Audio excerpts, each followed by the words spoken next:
Hi, Brianna and Daniela. You're both VC associates with Simsan Ventures, a venture capital fund that's aiming to address a lot of the issues that exist in this space today. So tell us some of these issues that exist in the market.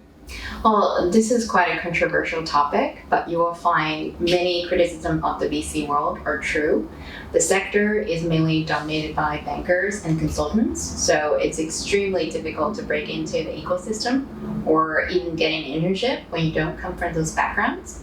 I believe being a venture capitalist can make a positive impact in the world, and therefore it should not be limited to specific people or be subject to what has been perceived as an elite career path in the city.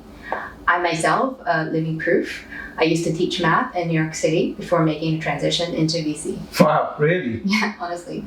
That's really inspiring. I'm sure your story will be very reassuring for a lot of people who want to switch paths in their career. Yeah, I hope so. Daniela, what about you? What do you think are the issues now? So just to touch a bit on what Brianna mentioned, if you look at the composition of leadership in the VC world, you'll notice that it lacks diversity. It's predominantly made up of white males. At Simsan, we believe that having representation of different demographic groups on the investment team adds significant value. Moving on to the investment and funding side, many very notable founders of firms are overlooked traditionally, whether it be because of different biases or they're just naturally deemed too risky.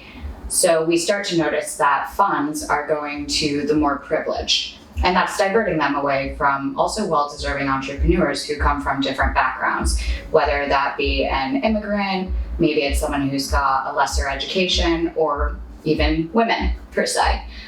Studies actually do show that only 3 pence of every pound invested is invested with women. What? That can't be right.